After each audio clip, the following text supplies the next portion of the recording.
Não fuja da tempestade. O tema de hoje é proposto para que você entenda que a fé cristã é cheia de desafios.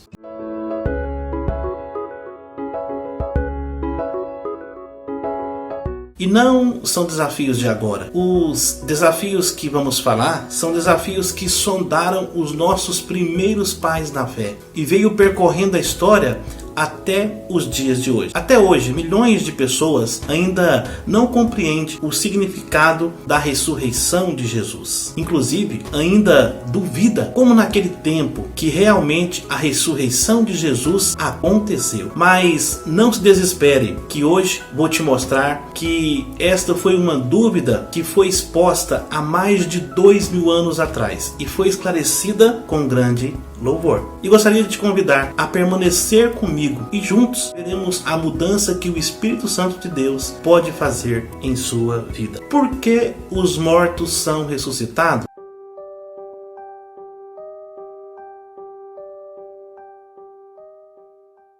Bom, em 1 Coríntios capítulo 15, do versículo 29 até o versículo 34, a gente encontra aqui uma explicação, uma explanação aqui que Paulo faz aos irmãos de Coríntios. E é uma explicação perfeita e maravilhosa que a gente vai poder meditar um pouquinho nesta noite. Eu gostaria que você, comigo, pensássemos a respeito desse tema. Se não há ressurreição, o que farão aqueles que se batizam pelos mortos? Se absolutamente os mortos não ressuscitam, por que se batizam por eles? Também nós, por que estamos nos expondo a perigo o tempo todo? Todos os dias enfrento a morte. Irmãos, isso digo pelo orgulho que tenho de vocês em Cristo Jesus, nosso Senhor. Se foi por meras razões humanas que lutei com feras em Éfeso, que ganhei com isso? Se os mortos não ressuscitam, comamos e bebamos, porque amanhã morreremos. Não se deixe enganar. As más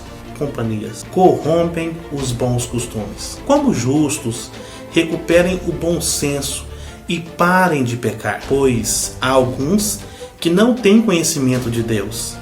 Digo isso para a vergonha de vocês. Irmãos, Paulo está expondo que se os mortos não ressuscitam, foi em vão tudo o que ele fez. Foi em vão o que ele está fazendo. Ou é em vão, né? O que ele está fazendo. Então ele continua aqui o seu argumento. Agora ele continua, 1 Coríntios capítulo 15, do 49 ao 58. Assim como tivemos a imagem do homem terreno, teremos também a imagem do homem celestial. Irmãos, eu lhes declaro que carne e sangue não podem herdar o reino de Deus. Nem o que é perecível pode herdar o imperecível. Eu lhes digo um mistério. Nem todos dormiremos, mas todos seremos transformados num abrir e fechar de olhos, ao som da última trombeta. Pois a trombeta soará, os mortos ressuscitarão incorruptíveis e nós seremos transformados. Pois é necessário que aquilo que é corruptível se revista da incorruptibilidade e aquilo que é mortal se revista de imortalidade. Quando, porém, o que é incorruptível se revestir da incorruptibilidade, o que é mortal de imortalidade, então se cumprirá a palavra que está escrito: a morte foi destruída pela vitória. Onde está, ó morte, a sua vitória? Onde está, ó morte, o seu aguilhão? O aguilhão da morte é o pecado, e a força do pecado é a lei. Mas graças a Deus que nos dá a vitória por meio de Jesus Cristo, ou por meio de nosso Senhor Jesus Cristo. Portanto, meus amados irmãos, mantenham-se firmes e que nada os abale. Sejam sempre dedicados à obra do Senhor, pois vocês sabem que no Senhor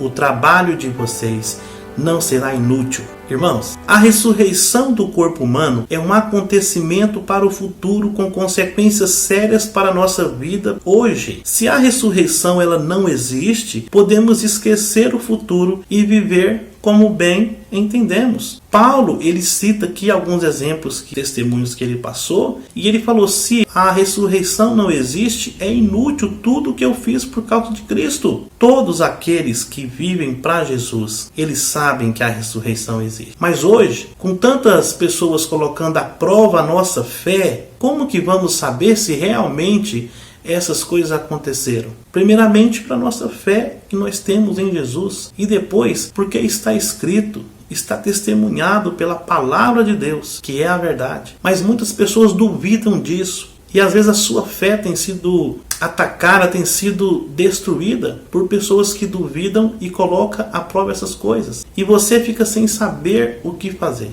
Mas eu queria te encorajar e te dizer que a palavra do Senhor diz que a ressurreição é real. E continuando, se a ressurreição não é uma realidade, Jesus, ele não voltará. Mesmo que venhamos a falecer antes de Jesus voltar, seremos ressuscitados em sua segunda vinda e estaremos diante dele em um corpo glorificado. Assim, Paulo cita 4 áreas de experiências cristãs afetadas pela ressurreição de Jesus. E a primeira área é o evangelismo, ou nosso ato de compartilhar as boas novas de Jesus. 1 Coríntios capítulo 15, versículo 29 diz: se não há ressurreição, que farão aqueles que se batizam pelos mortos? Se absolutamente os mortos não ressuscitam, por que se batizam por eles? O que significa ser batizado por causa dos mortos? Bom, alguns acreditam que se trata de um batismo por tabela, onde um cristão é batizado em nome de um parente falecido. No entanto, nós não encontramos esse ensinamento no Novo Testamento. No século II, havia alguns grupos hereges que praticavam o batismo vicário, mas a igreja em geral nunca aceitou essa prática. Para começar, a salvação é uma questão pessoal sobre a qual cada pessoa deve decidir por si própria ou por si mesma. Em segundo lugar, ninguém precisa ser batizado para receber a salvação. O batismo é um ato de confirmação, um ato de testemunho por aquela decisão que nós já tomamos. Em outras palavras, se não há ressurreição, por que se preocupar em dar testemunho e em ganhar outras pessoas para Cristo? Se a vida cristã é uma rua sem saída, então é melhor procurar outro caminho. Cada pessoa na terra participará da ressurreição de Jesus, seja para a vida e irá para o céu, ou para a ressurreição da morte e irá para o inferno. A Bíblia diz, em João capítulo 5, 28 e 29, não fiquem admirados com isso, pois está chegando a hora em que todos os que estiverem nos túmulos ouvirão a sua voz e sairão. Os que fizeram o bem ressuscitarão para a vida, os que fizeram o mal ressuscitarão para serem condenados. Ficamos tristes pelos cristãos que morreram, mas também devemos nos comover com os incrédulos que ainda têm a oportunidade de serem salvos. A realidade da ressurreição serve de motivação para compartilhar as boas novas de Jesus. Então, meus irmãos, o evangelismo é uma área que Paulo ele estava constantemente buscando, estava constantemente praticando. Ele foi perseguido por conta disso. Ele foi maltratado muitas vezes por causa disso. E a ressurreição de Jesus é a prova de que todos aqueles que estão em Jesus também serão ressuscitados. Então, até os dias de hoje, tem pessoas que falam que esse Jesus não existe, que essa ressurreição não existe. Mas Jesus é o único do mundo inteiro, por todos os anos, por todos os séculos, por todas as eras, foi o único que ressuscitou. Isso prova que eu e você podemos e devemos crer nele, porque um dia, mesmo que nós venhamos a morrer, mas em Jesus seremos ressuscitados. Mas para isso, devemos crer nesse Jesus, devemos viver para que esse Jesus seja o nosso Rei, seja o nosso Senhor. Então eu te convido hoje a ser como Paulo e confiar. Amém? Você crê nisso? A segunda área é a área do sofrimento que enfrentamos por pregar o Evangelho. Paulo enfrentou por pregar o Evangelho. Lá em 1 Coríntios capítulo 15, do versículo 30 ao 32, fala o seguinte: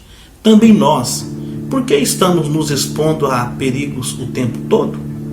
Todos os dias enfrentamos a morte. Irmãos, isso digo pelo orgulho que tenho de vocês em Cristo Jesus nosso Senhor. Se foi por meras razões humanas que lutei com feras em Éfeso, que ganhei com isso? Se os mortos não ressuscitam, comamos e bebamos, porque amanhã morreremos. Irmãos, então essa declaração de Paulo, dia após dia morro, se refere aos riscos físicos que o apóstolo Paulo enfrentava todos os dias como servo do Senhor Jesus Cristo. Ele enfrentou tantas lutas, tantos perigos por causa do nome de Jesus, que ele vai fazer para nós agora uma lista daquilo que ele sofreu por seguir em frente e anunciar o Evangelho a todas as pessoas. Por essa razão, eu queria te encorajar que você estivesse com o coração disposto a obedecer aquilo que o Espírito Santo falar com você. Abra o seu coração. Deixa que ele fala com você de uma forma especial. Está lá em 2 Coríntios, capítulo 4, do versículo 8 ao 18. Olha o testemunho que Paulo dá a respeito do sofrimento que ele sofreu. Ele fala o seguinte: de todos os lados somos pressionados, mas não desanimados. Ficamos perplexos, mas não desesperados. Somos perseguidos, mas não abandonados. Abatidos, mas não destruídos. Trazemos sempre em nosso corpo o morrer de Cristo, para que a vida de Jesus também seja revelado em nosso corpo. Pois nós, que estamos vivos, somos sempre entregues à morte por amor de Jesus, para que a sua vida também se manifeste em nosso corpo mortal. De modo que em nós atua a morte, mas em vocês a vida. Está escrito: crie, por isso falei. Com esse mesmo espírito de fé, nós também cremos e por isso falamos, porque sabemos que aquele que ressuscitou o Senhor Jesus dentre os mortos também nos ressuscitará com Jesus e nos apresentará com vocês. Tudo isso é para o bem de vocês, para que a graça que está alcançando um número cada vez maior de pessoas faça que transbordem as ações de graças para a glória de Deus. Por isso, não desanimamos. Embora exteriormente estejamos a desgastar-nos, interiormente estamos sendo renovados dia após dia. Por isso, os nossos sofrimentos leves e momentâneos estão produzindo para nós uma glória eterna que pesa mais do que todos eles. Assim, fixamos os nossos olhos não naquilo que se vê, mas no que não se vê. Pois o que se vê é transitório, mas o que não se vê é eterno. 2 Coríntios, do capítulo 4, do versículo 8 ao 18. 2 Coríntios, capítulo 11, 23 ao 28. São eles servos de Cristo? Estou fora de mim para falar dessa forma. Eu ainda mais, trabalhei muito mais, fui encarcerado muitas vezes, fui açoitado mais severamente e exposto à morte repetidas vezes. 3 vezes fui golpeado com varas, 1 vez apedrejado, 3 vezes sofri naufrágio, passei uma noite e um dia exposto à fúria do mar, estive continuamente viajando de uma parte para outra, enfrentei perigos nos rios, perigos de assaltos, perigos dos meus compatriotas, perigos dos gentios, perigos na cidade, perigos no deserto, perigos no mar e perigos dos falsos irmãos.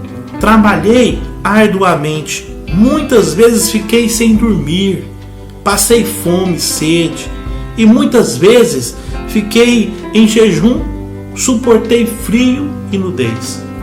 Além disso, enfrento diariamente uma pressão interior, a saber, a minha preocupação com todas as igrejas. Paulo correu vários perigos. E por que ele correu esses perigos? Por que ele sofreu tanto? Porque a ressurreição de Jesus era a verdade. Ele foi um dos que pôde ter contato com pessoas que realmente viram que Jesus ressuscitou. Eu creio que Jesus ressuscitou. Paulo estava consciente. Paulo sofreu o que sofreu.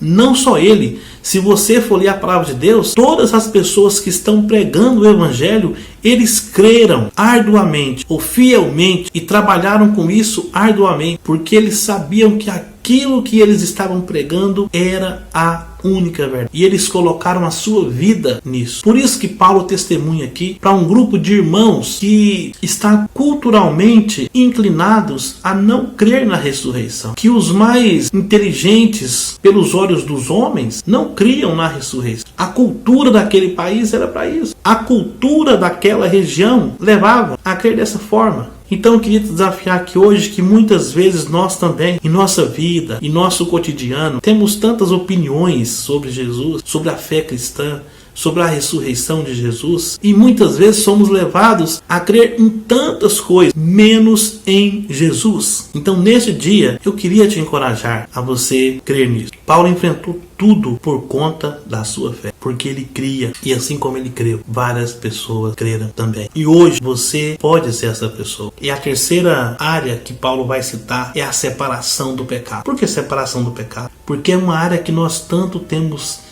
prazer de estar nela, porque nós nos alegramos, mas por amor a Jesus e por causa da nossa fé, nós nos afastamos do pecado dia após dia. E lá em 1 Coríntios capítulo 15, do versículo 33 até o versículo 34 diz: não se deixem enganar, as más companhias corrompem os bons costumes.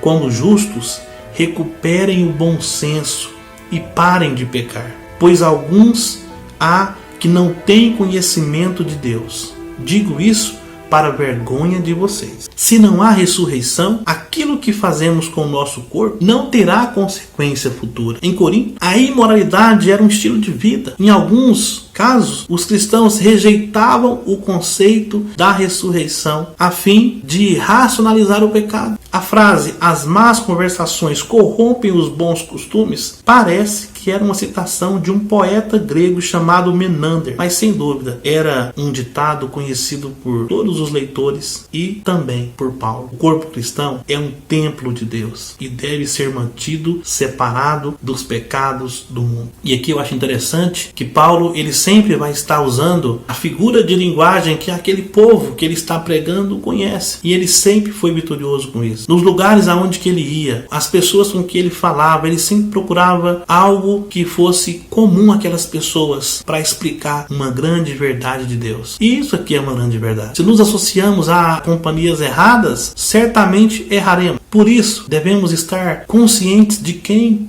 que nós estamos andando. Quem são as pessoas que estão em nossa volta? Isso certamente vai te influenciar. Pensa um pouco comigo, ou você, ou alguma pessoa que você conhece, que foi influenciado ou influenciada por más companhias, ou por boas companhias também. Serve tanto para o bem quanto para o mal. Aquela pessoa que eu ando, eu vou pegar algumas coisas dessas pessoas. As pessoas que eu escuto, os vídeos que eu estou vendo na internet, as músicas que eu estou escutando, os livros que eu estou lendo, tudo isso vai me influenciar. Tudo aquilo que eu passo tempo é passível de influência. Eu vou ser influenciado. Então, o que tem ocupado a sua mente é aquilo que vai ocupar o seu coração. Então, pense nisso. O que tem ocupado a sua mente? O que tem ocupado o seu coração? Qual que é o caminho que você está seguindo? Em 2 Coríntios capítulo 6, do versículo 14 ao 18, diz: não se ponha em julgo desigual com descrentes, pois o que tem em comum a justiça e a maldade?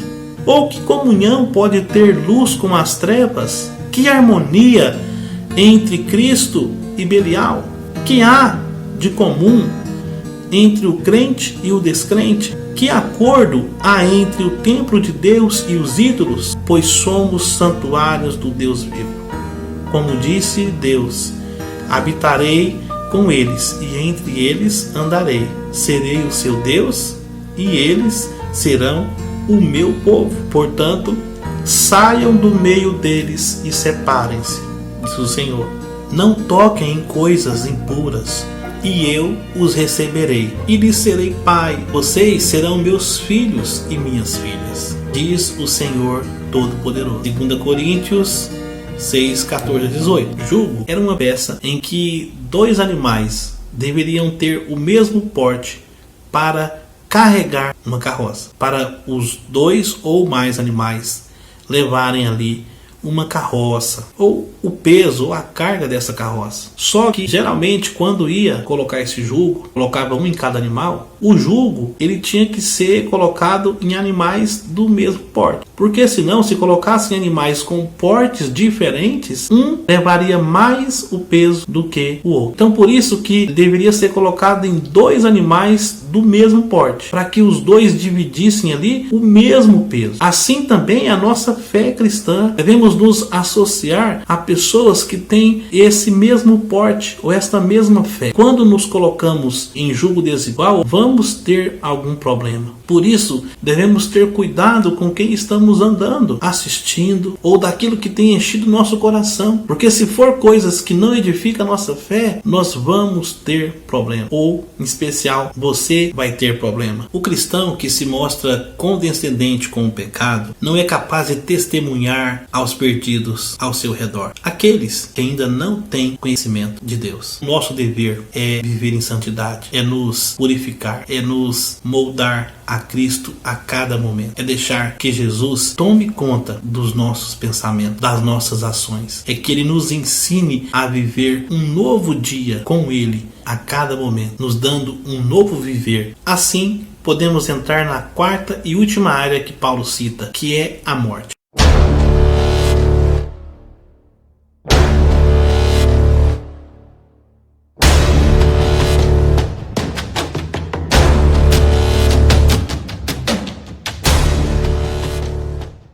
A Bíblia diz que nós seremos transformados de acordo com o celestial. Pois o homem carnal é dessa terra, mas o homem celestial é do céu. E nós seremos transformados quando Cristo nos chamar. E isso vai acontecer num abrir e fechar de olhos ao som da última trombeta. Pois a trombeta soará e os mortos ressuscitarão incorruptíveis. E nós seremos transformados. Assim, a Bíblia diz que aquilo que é corruptível se revestirá do que é incorruptível e a morte será destruída. O reino celestial, ele não é feito para um tipo de corpo que nós temos hoje, mas é um corpo transformado. Não é feito para um corpo de carne e sangue. Assim, quando Jesus voltar, o corpo dos cristãos vivos serão transformados instantaneamente, de modo a se tornar semelhante ao corpo do Senhor.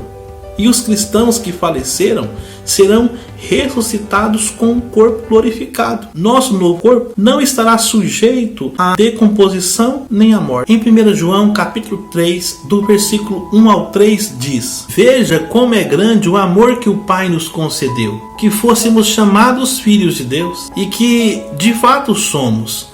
Por isso o mundo não nos conhece, porque não o conheceu. Amados, agora somos filhos de Deus e ainda não se manifestou o que havemos de ser, mas sabemos que quando Ele se manifestar, seremos semelhante a Ele, pois o veremos como Ele é. Todo aquele que nele tem essa esperança purifica-se a si mesmo, assim como Ele é puro. Os cristãos têm a vitória na morte e sobre a morte. Isso por causa da vitória de Cristo em sua própria ressurreição. Jesus disse: porque eu vivo, vós também vivereis. João 14,19 diz: dentro de pouco tempo o mundo já não me verá mais. Vocês, porém, me verão, porque eu vivo, vocês também viverão. Então o pecado, a morte e a lei andam juntos. A lei, ela revela o pecado, pois o salário do pecado é a morte, ou a consequência do pecado é a morte. Está lá em Romanos capítulo 6, versículo 23, que diz: pois o salário do pecado é a morte, mas o dom gratuito de Deus é a vida eterna em Cristo Jesus, nosso Senhor. Jesus tomou sobre si os nossos pecados lá na cruz e também tomou sobre si a maldição da lei, porque a palavra de Deus ensina que era maldito todo aquele que fosse pendurado em madeiro. Lá em 1 Pedro capítulo 2, versículo 24 diz: Ele mesmo levou em seu corpo os nossos pecados sobre o madeiro, a fim de que morrêssemos para os pecados e vivêssemos para a justiça. Por suas feridas vocês, foram curados. Jesus, ele restaura a nossa vida, ele restaura todo o nosso ser. Jesus, ele morreu em nosso lugar, morreu no meu lugar, no seu lugar, em nosso lugar, para que nós em Cristo tivéssemos vida. Mas deve ser em Cristo e não fora de Jesus. Você tem vivido para a glória de Deus? Tem vivido em Cristo, seguindo as orientações de Jesus? Em Gálatas capítulo 3, versículo 13 diz: Cristo nos redimiu da maldição da lei, quando se tornou a maldição em nosso lugar. Pois está escrito: maldito todo aquele que for pendurado no madeiro. É por meio dele que temos essa vitória e dela participamos hoje. Na tradução literal de 1 Coríntios 15:57 diz o seguinte: graças a Deus que nos dá continuamente a vitória por intermédio de nosso Senhor Jesus Cristo. À medida que nós nos entregamos a Cristo, experimentamos o poder de sua ressurreição sobre nossa vida. Em Filipenses capítulo 3, versículo 10 diz: quero conhecer a Cristo, ao poder da sua ressurreição